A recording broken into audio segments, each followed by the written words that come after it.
아멘. 오늘 우리가 받을 하나님 말씀 함께 보시겠습니다. 마태복음 5장입니다. 마태복음 5장 1절에서 3절까지 말씀을 우리 함께 보시겠습니다. 마태복음 5장 1절에서 3절까지 말씀입니다.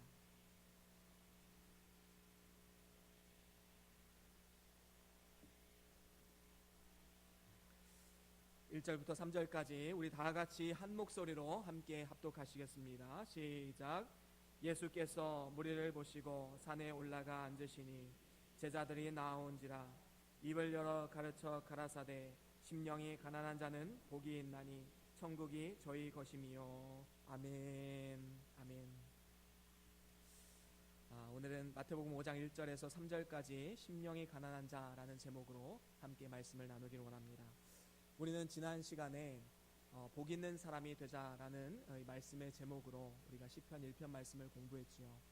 그래서 우리가 죄를 멀리하고 하나님 말씀을 가까이 하면 우리가 시냇가에 심은 나무와 같이 되고 또 범사에 형통한 사람이 될 것이다 라는 그러한 하나님 말씀을 함께 나누었습니다. 이제는 우리가 신약으로 넘어오면서 이제 예수님께서 선포하신 그 말씀을 통해서 우리가 진짜로 복 있는 자가 되기 위해서는 우리가 어떠한 삶의 자세를 가지고 살아가야 할지 우리가 함께 말씀을 나눠보기를 원합니다. 먼저 말씀을 나누기에 앞서서 우리가 이 세상에서는 참 복이라고 말하는 여러 가지 것들이 있습니다. 뭐가 있지요? 세상에서는 오복을 얘기하지요. 혹시 오복이 뭔지 아십니까? 먼저 첫 번째로는 이 장수의 복이 있지요. 그래서 우리가 오래 사는 것 참으로 복이 아닐 수 없습니다. 그래서 장수하시면 당신 참 복 받았군요 라고 덕담을 하기도 하지요.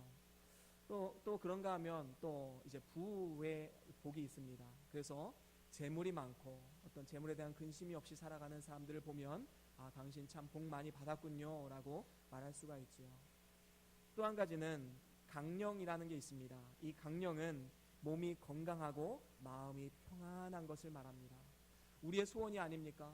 몸이 건강하고 마음이 평안한 것. 정말 우리가 그렇게 살아갈 수 있기를 간절히 기도하면서 살아가는 우리의 마음의 소원이기도 합니다. 또한 유호덕이라는 게 있습니다. 이것은 덕을 좋아하고 행하는 것을 말합니다. 그래서 다른 사람들과 나눔의 삶을 실천하고 다른 사람에게 좋은 영향을 끼치는 그러한 나눔의 삶, 그것이 바로 복이 있는 삶이다라고 세상은 말합니다. 그래서 남과 나눌 수 있는 그런 여유로운 마음을 가진 사람에게 당신 참 복 받았습니다 라고 말하기도 합니다. 마지막으로 오복 가운데 다섯 번째는 고종령입니다. 이것은 이제 아픔 없이 고통 없이 죽음을 맞이하는 것입니다. 이것이 우리의 소원 아닙니까? 우리가 어느 날 밤에 이제 잠이 들었는데 그 다음날 아침에 고통 없이 천국에서 눈을 뜨는 그러한 것들을 상상하면서 아마 노년에 이렇게 보내고 계실 줄로 믿습니다. 이것이 다 우리의 소원이고 또 세상이 말하는 복입니다. 그런데 이러한 복이 성경은 잘못된 것이다 라고 말하진 않아요. 왜냐하면 성경에서도 분명히 이러한 복들을 이야기하고 있기 때문입니다. 성경에서 이삭 같은 경우는 아주 장수했지요. 그래서 이삭은 또 거부가 되게 하셨습니다. 아주 복받은 사람이다. 이삭은 형통한 사람이다. 그렇게 성경은 평가하고 있습니다. 야곱은 어땠습니까? 비록 라반의 집에서 고생은 했지만 마지막에 그 라반의 집에서 많은 재물을 얻어서 나오게 되었지요. 거부가 되게 하셨습니다.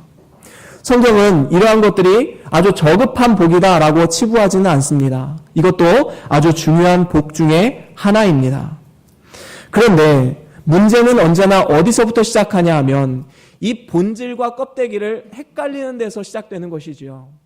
성경에서 이러한 오복과 같은 이 다섯 가지 복을 아주 중요하게 여기기는 하지만 이것이 우리의 인생의 본질이라고 말하지는 않습니다. 이것은 그저 그의 나라와 그의 의를 구하는 자에게 그냥 덤으로 따라오는 하나의 복 중에 하나다라는 것이지요.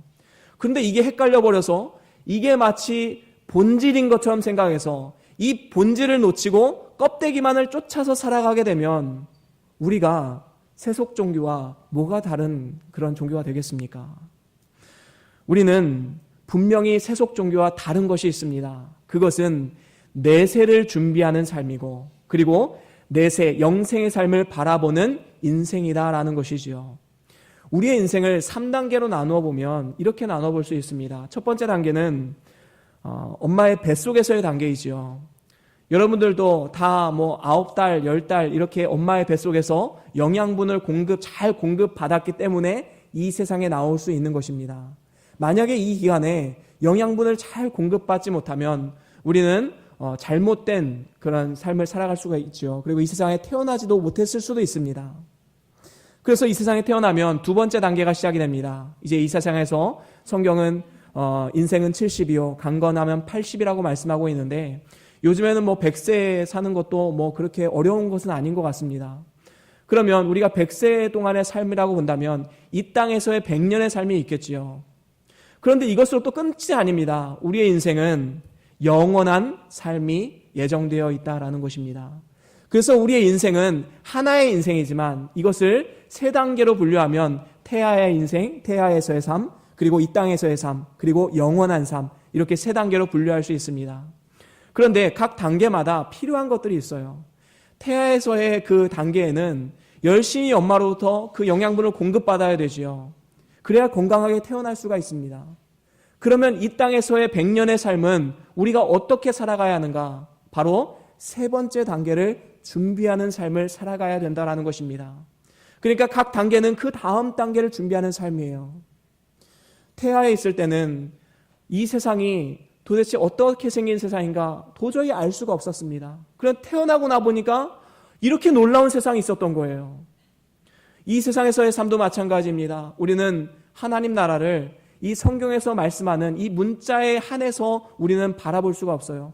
눈으로 볼 수도 없고 마음으로 느낄 수도 없습니다. 하지만 이 성경의 말씀을 통해서 우리는 분명한 하나님 나라가 있다는 것을 믿고 오늘 하루를 살아가면서 이 하나님 나라를 바라보면서 이 천국을 준비하며 살아가는 삶, 이러한 삶이 본질을 붙잡는 삶이고 진정으로 인생이 행복한 삶을 살아가게 된다라는 것입니다. 그렇습니다. 그러니까 우리는 이제는 이 마지막 단계에 이 천국에서의 삶, 그리고 하나님 나라의 삶을 바라보면서 이 땅 가운데 한 걸음 한 걸음 나아가는 삶, 그래서 영생에 맞춰진 이 삶이 정말로 하나님 보시기에 복이 있는 인생이다라고 표현할 수 있는 것입니다. 이 일을 위해서 우리는 정말로 영원한 복을 소유하기는 사람이 되기를 원한다면 우리의 왕으로 오신 예수 그리스도의 선포, 그 왕의 선포에 우리는 귀를 기울여야 할 것입니다. 그래서 오늘 말씀은 예수님께서 산상설교를 통해서 우리에게 선포하신 그 말씀의 도입 부분에 해당이 됩니다. 그리고 그 도입 부분은 인생의 전반, 그리고 예수님의 그 복음의 핵심, 가장 핵심이 되는 그 사건을 우리에게 들려주고 있는 것입니다. 그런데 우리가 이 예수님이 복이 있는 사람이라고 말씀하신 이 팔복의 말씀을 우리가 생각해 보기에 앞서서 시내산에서 하나님께서 선포하신 율법을 생각해 보지 않을 수 없습니다. 왜냐하면 예수님께서 팔복을 선포하신 그 이유와 목적, 그리고 역사적 배경이 있기 때문입니다. 그 역사적 배경이 무엇입니까? 하나님께서는 출애굽한 이스라엘 백성들에게 시내산에서 모세를 통해서 율법을 주셨습니다. 그 율법의 핵심이 무엇입니까? 바로 거룩이라는 단어입니다. 율법하면 레위기서가 떠오르지요. 그리고 레위기의 그 가장 큰 주제는 이 거룩이라는 한 단어로 표현할 수 있습니다. 그래서 하나님은 이렇게 말씀하십니다. 내가 거룩하니 너희도 거룩하라. 그러니까 하나님이 원하시는 것은 우리의 거룩이에요. 왜 거룩을 요구하실까요?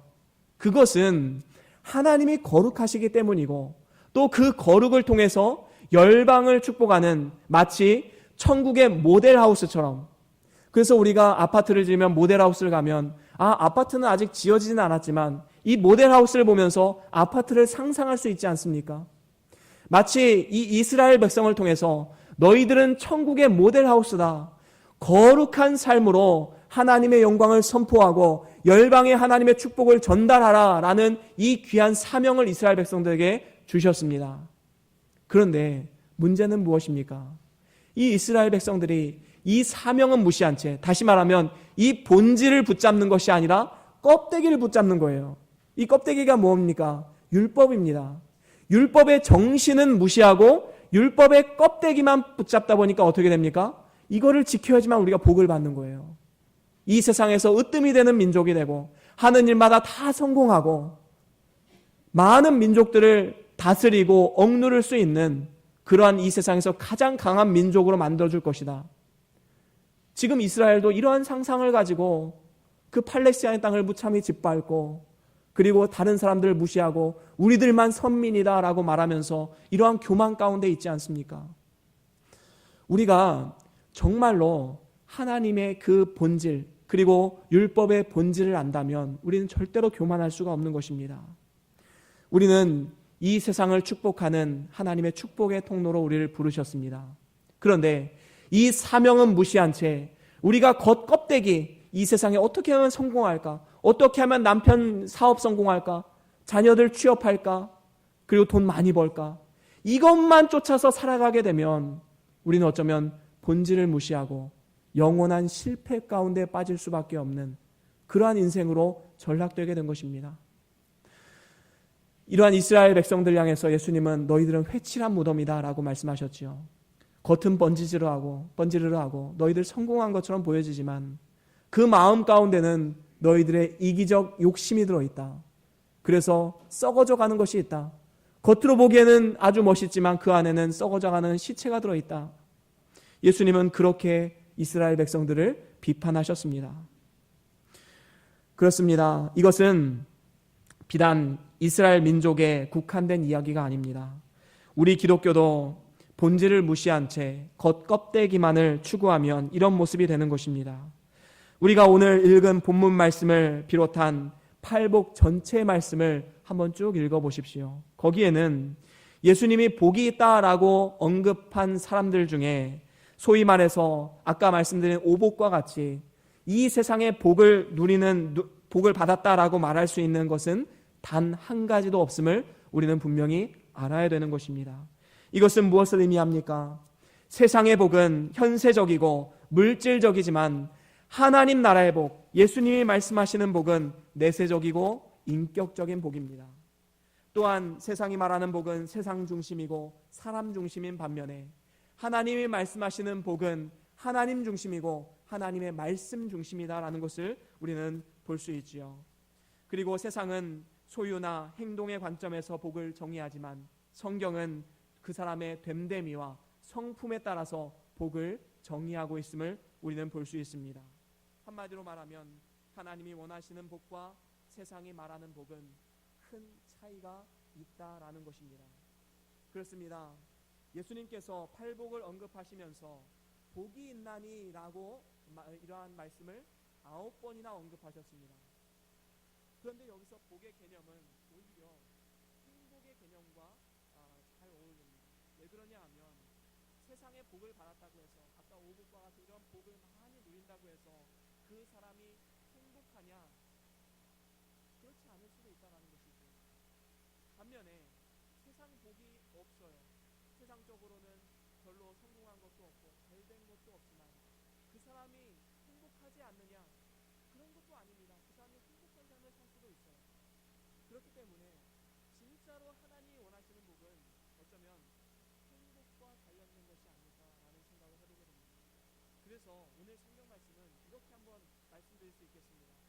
영원한 행복을 누리는 사람이 되려면 신령이 가난한 자가 되라라고 우리는 오늘 말씀을 한 문장으로 말씀드릴 수 있는 것입니다. 우리 같이 한번 읽어볼까요? 시작.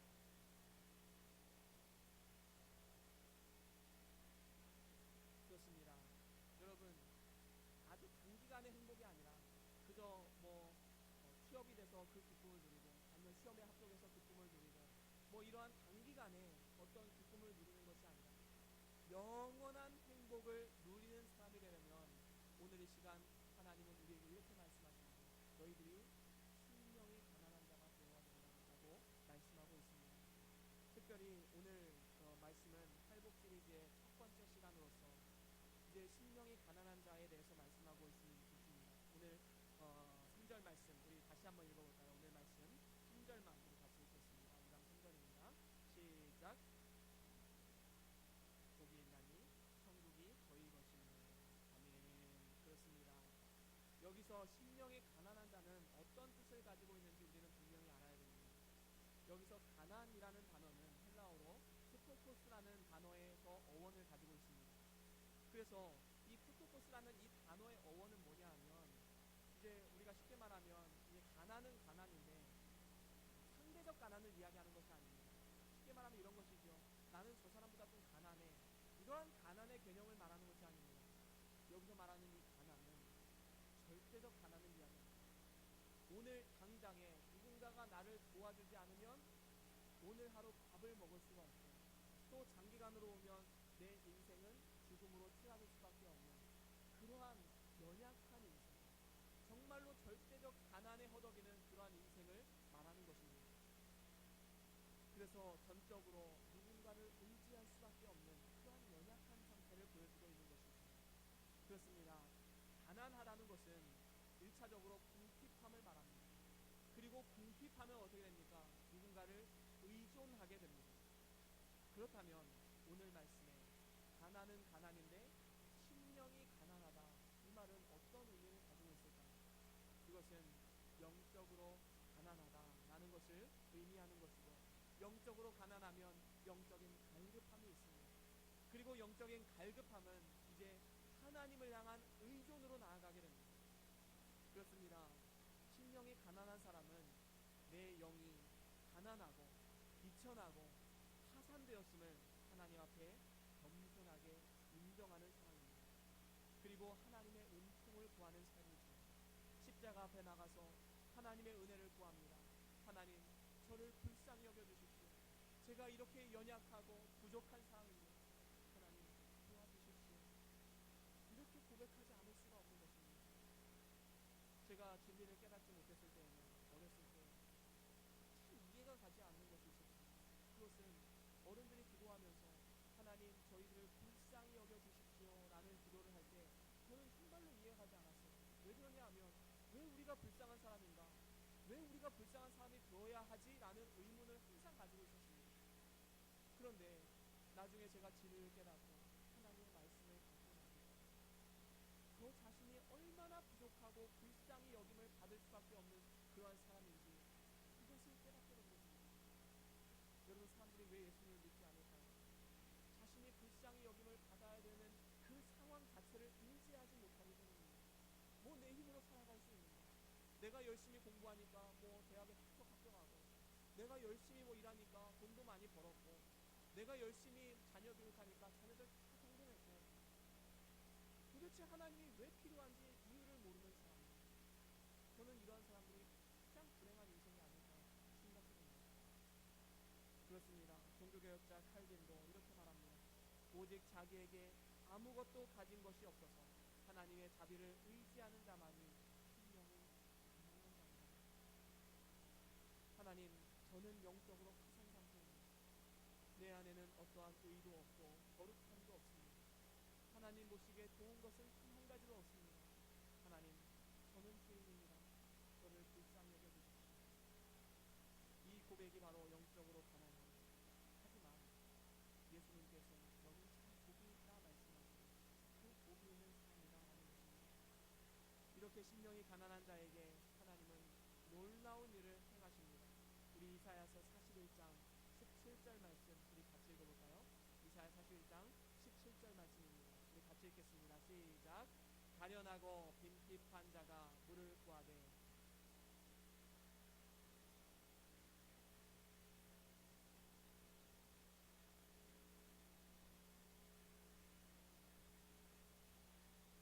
그렇습니다.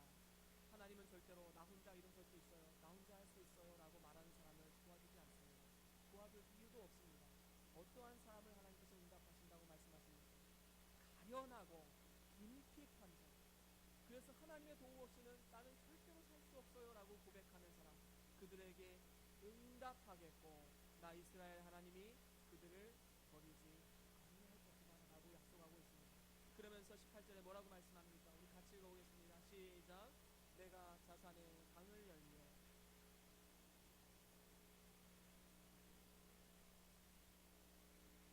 샘표원이 되게 할 것이며. 그렇습니다. 여기서 자산이라는 것은 헐벗은 산을 이야기합니다. 그렇습니다. 하나님은 누구를 위해서 강을 내십니까? 누구를 위해서 마른 땅으로 샘 근원이 되게 하십니까? 그것은 한 가지 조건을 갖춘 사람입니다.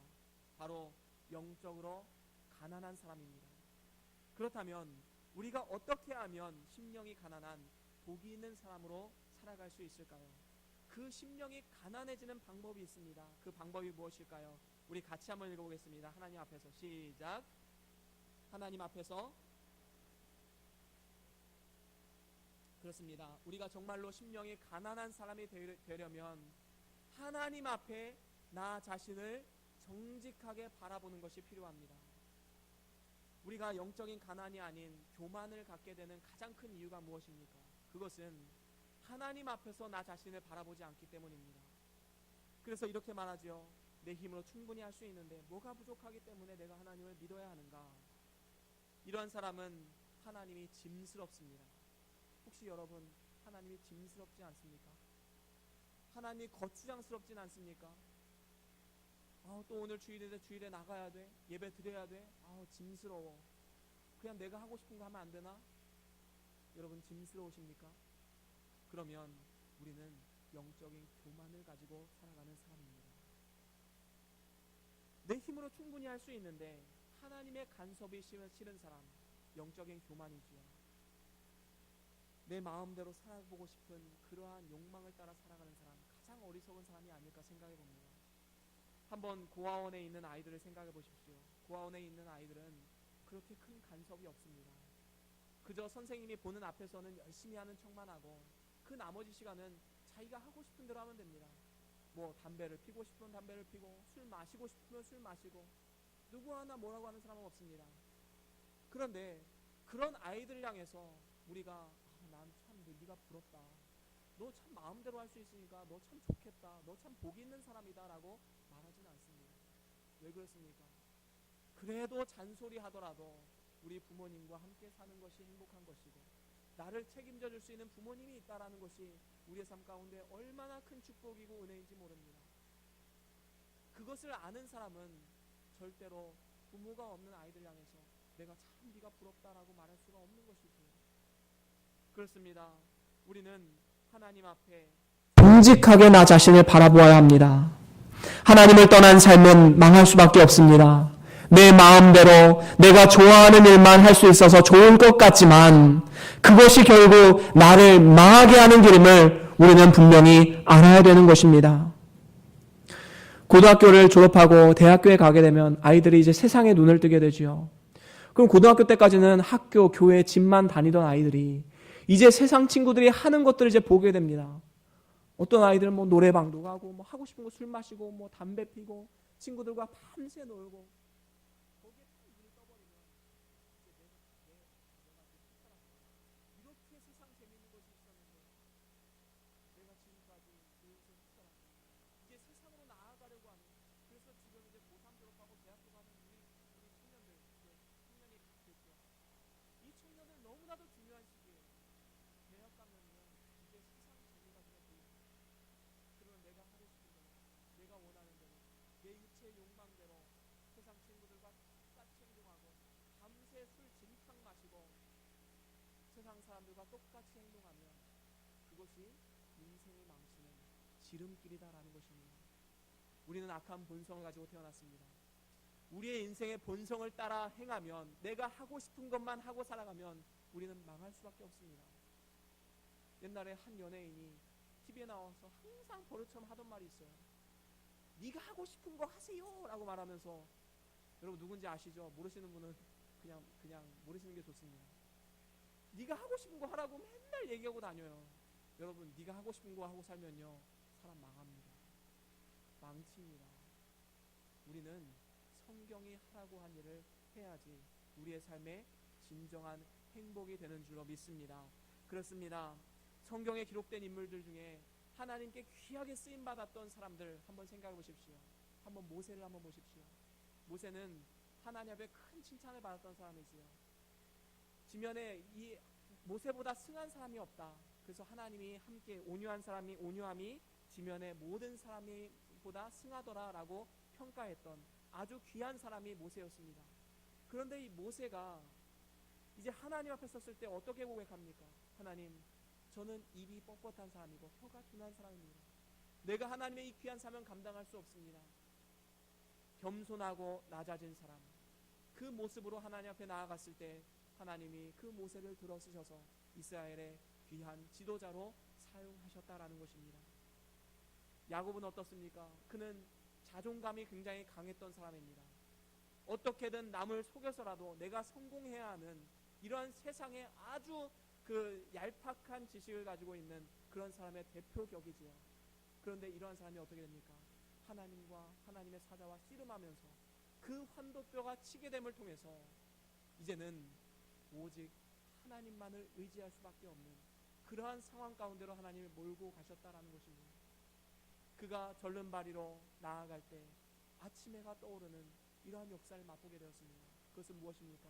이제는 오직 주만 바라보며 나아갈 때 내 삶이 애서의 위협이 있고 내 미래의 앞날에 대한 두려움이 있지만 하나님이 나와 함께 하시기 때문에 이 아침 해와 같이 나에게는 밝은 미래가 있다. 오직 하나님만을 의지하며 나아갈 때 나의 소망이 있다라는 것을 믿고 나아갈 수 있었다라는 것입니다. 이사야 선지자는 어떨까요? 이사야 선지자는 우시야 왕이 죽던 해에 이제 이사야가 이제 소명을 받게 되었습니다. 이 우시야 왕은 정말로 대단한 왕이었죠. 많은 하나님의 능력을 나타냈던 왕이었습니다. 이 왕이 죽자 이사야 선지자는 낙심에 빠졌어요. 이제는 이 나라는 어떻게 될 것인가? 어디로 갈 것인가? 낙심에 빠졌습니다. 그때 하나님 나타나셨지요. 그리고 거룩한 모습으로 나타나게 되었습니다. 그때 이사야 선지자가 뭐라고 고백합니까? 우리 같이 읽어볼까요? 이사야 6장 5절 말씀입니다. 함께 읽어보겠습니다. 시작. 그때에 앞에 있습니다. 시작. 그때에 나는 입술이 부정한 사람이요 입술이 부정한 백성 중에 거하면서 만군의 여호와이신 왕을 배웠음이로다. 아멘. 그렇습니다. 여기서 보면 그때 내가 말하되 화로다 나여 망하게 되었도다. 이 이사야의 이 첫 번째 고백은 화로다 나여 망하게 되었도다. 거룩하신 하나님을 보고 나 자신을 정직하게 바라보니까 망할 수밖에 없는 자신의 모습을 보게 된 거예요. 그래서 하나님 앞에 낮아지고 겸손한 모습으로 나아갔습니다. 그 결과 어떻게 됐습니까? 하나님이 이사야 선지자를 사용하셨고 이스라엘 백성들에게 하나님 말씀을 선포하는 귀한 동역자로 세워주셨다라는 것입니다. 그렇습니다. 이사야가 이제 나중에 하나님 제가 여기 있습니다. 저를 써주십시오라고 고백을 했지만 이사야가 그 고백이 있기까지는 이렇게 낮아지고 겸손한 모습이 있었다라는 것을 우리는 분명히 기억해야 될 것입니다. 요즘에 청년들 집회에 가면 막 집회를 뜨겁게 이렇게 인도하다 보면 가끔 이렇게 청년들이 고백하는 경우가 있습니다. 하나님 제가 여기 있습니다. 나를 써주십시오. 내가 선교사로 결단하겠습니다. 내가 목회자가 되기로 결단했습니다. 이렇게 막 고백을 하는 청년들이 있어요. 물론 그 고백이 잘못된 것은 아닙니다. 그런데 이사야 선지자의 이 고백이 있기까지 낮아지고 하나님 앞에 자신의 죄인됨을 철저하게 고백했던 이 낮아진 모습이 없고 그저 화려한 하나님께 크게 쓰임받기를 바라는 마음으로 하나님 내가 여기 있습니다. 나를 써주십시오 라고 말한다면 그것은 잘못된 것이다 라는 것입니다. 이사야 선지자가 이렇게 부름받기 전에 이렇게 낮아진 모습으로 나아갈 때 이사야 선지자의 고백이 무엇입니까? 그 마음 가운데 이러한 고백이 있는 거예요. 하나님 제가 이렇게 부족한 사람임에도 불구하고 하나님이 쓰시겠다면 하나님 저를 써주십시오. 제가 부족하지만 하나님 말씀 따라갈 때 하나님께서 나에게 능력 주실 줄로 믿습니다. 바로 이것이 이사야 선지자의 고백이었다라는 것입니다. 그렇습니다. 우리가 얼마나 더 예를 들어야 될까요? 성경에 나오는 많은 인물들, 기드온, 다윗, 베드로, 바울, 이러한 위대한 하나님의 지도자들, 그리고 하나님이 귀하게 쓰셨던 사람들은 철저한 부인하고 오직 하나님을 의지하고 더 나아가 십자가를 붙들고 나아갔던 믿음의 사람들이었다라는 사실입니다. 그렇습니다. 우리는 하나님 앞에 나 자신을 볼 줄 알아야 됩니다. 하나님 앞에 나 자신을 보면 절대로 교만할 수가 없는 것입니다. 세상은 말합니다. 자기를 주장하라. 자기를 자랑하라. 좋은 자리를 차지하라. 높은 자리를 선점하라. 세상은 이렇게 말합니다. 하지만 우리 하나님은 이렇게 말씀하십니다. 너의 연약함을 인정하고 나아갈 때, 네가 아무것도 아님을 인정할 때 내가 너를 사용하고 내가 너를 복되게 하겠다라고 말씀하십니다. 이것이 바로 심령의 가난, 영적 가난의 모습을 보이는 우리의 모습이 되어야 하는 것입니다. 마태복음 18장에 보면 1만 달란트 빚진 자의 종의 비유가 나옵니다. 여러분, 도대체 1만 달란트가 도대체 얼마일까요? 여러분, 그 당시의 화폐로 따지면 한 달란트는 6천 데나리온입니다. 그러면 한 데나리온은 한 사람이 1년 동안 일을 해서 벌 수 있는 돈이었어요. 그러면 6천 데나리온 하면 한 사람이 6천년 동안 일해야 벌 수 있는 돈이 6천 데나리온이죠. 그러면 6천 데나리온이 뭐라고요? 한 달란트밖에 안 돼요. 그러면 여러분, 1만 달란트면요 도대체 얼마일까요? 6천만 년을 쉬지도 않고 일하면서 쓰지도 않고 모아야지만 얻을 수 있는 돈입니다. 그러면 우리가 쉽게 상상할 수 있죠. 이 돈은 평생을 다해도 갚을 수 없는 돈이에요. 평생을 자신이 어떠한 노력을 해도 갚을 수 없는 돈입니다. 그런데 이 1만 달란트 빚진 종은 뭐라고 말합니까? 임금 앞에서 당당하게 얘기합니다. 뭐라고 말합니까? 내게 참으소서. 임금님, 저를 좀 참아주세요. 내가 다 갚겠나이다 라고 선포합니다. 이게 도대체 어디서 나오는 자신감일까요? 여러분, 이렇게 자신감 있게 말할 수가 있을까요? 1만 달란트 빚진 사람이. 임금은 앞으로 아마도 속으로 비웃었을 것입니다. 야, 그 돈을 네가 갚겠다고? 야, 말도 안 되는 소리 하지 마라. 임금님은 그것을 너무나도 잘 알고 있어요. 이 사람이 1만 달란트를 갚을 수 없다는 것을 알고 있었기 때문에 그저 그냥 갚을 수 없다면 용서하자. 그래서 탕감해 준 것입니다. 없던 것으로 해준 거예요. 근데 그것을 이제 인지하지 못하고 이 사람은 또 기고만장해서 밖으로 나가죠. 그리고 100데나리온 빚진 자에게 나아가서 그 사람을 멱살 잡고 왜 내 돈을 갚지 않느냐며 이렇게 그 사람을 감옥에 가두는 이런 안타까운 상황이 벌어지게 된 것입니다. 그래서 임금이 아주 노하게 되었죠. 우리가 이 사건을 통해서 알 수 있는 것은 무엇입니까? 우리는 우리가 해결할 수 없는 죄의 문제를 안고 살아가는 사람입니다. 더 나아가서 우리의 인생은 하나님의 손에 붙들려 있지 않으면 우리의 인생은 소망이 없는 사람임을 분명히 알아야 되는 것입니다. 도저히 갚을 수 없는, 도저히 해결할 수 없는, 도저히 내 힘으로는 감당할 수 없는 이 인생을 우리는 살아가고 있는 것입니다. 그런데 어떻게 내 힘으로 살아갈 수 있어요? 난 하나님이 없어도 돼요. 내가 한번 해볼게요. 이런 말이 어떻게 감히 나올 수 있겠습니까? 하나님을 바라보고 나를 바라보면 우리는 바짝 엎드릴 수밖에 없습니다. 바짝 엎드려서 하나님, 저는 죄인입니다. 하나님 없이는 난 살 수 없어요. 하나님이 나의 인생을 책임져 주지 않으시면 나는 단 한순간도 살아갈 수 없는 연약한 존재입니다. 우리는 날마다 이러한 고백으로 나아갑니다. 성경은, 오늘 말씀은 이러한 고백을 하는 사람이 가장 복 있는 사람이다 라고 말씀하고 있습니다. 이러한 사람이 심령이 가난한 사람입니다. 이제 우리가 심령이 가난한 사람이 어떠한 사람인지 깨달았다면 이제는 하나님을 의지하며 나아가십시오.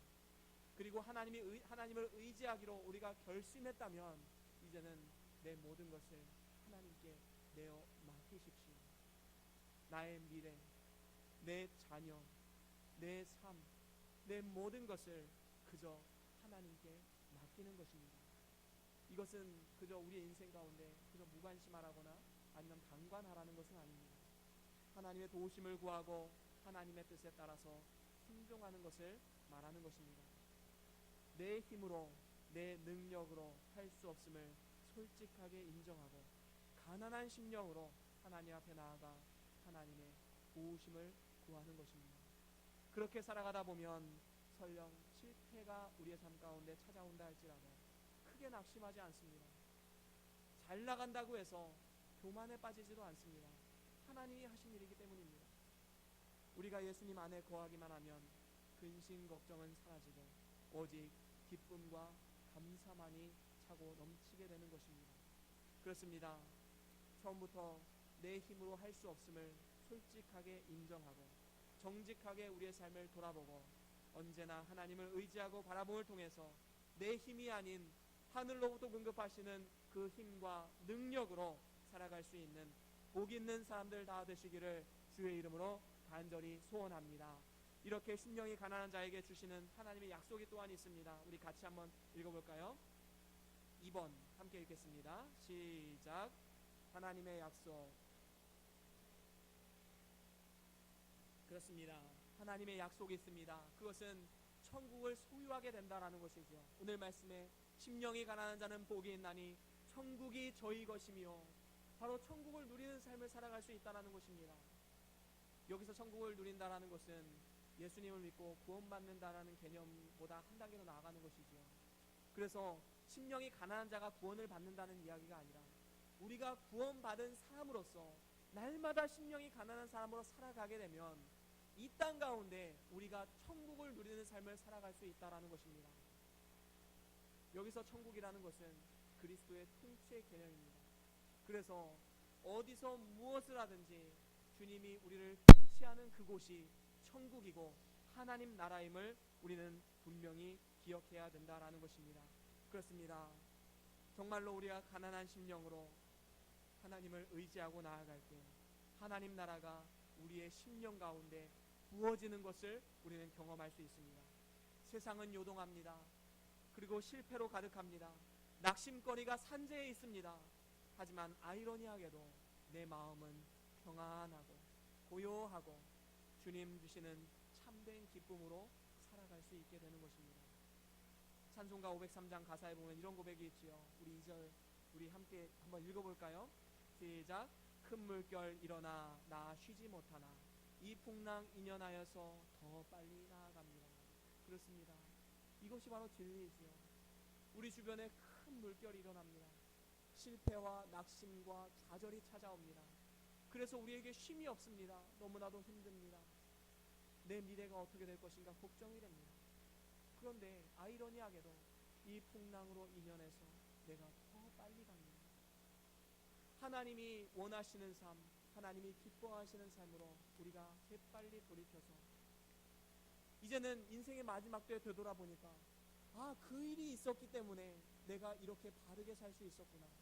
내가 그때 실패하지 않았다면, 내가 그때 좌절을 느끼지 않았다면 내가 과연 나의 삶이 지금 있었을까? 이 실패로 인하여, 이 풍랑으로 인하여 우리는 하나님께로 더 빨리 한 걸음 한 걸음 나아갈 수 있는 그러한 삶으로 거듭나게 된다라는 것입니다. 그렇습니다. 오늘 실패했다고 해서 영원한 실패가 아닙니다. 오늘 좌절한다고 해서 영원한 좌절이 아닙니다.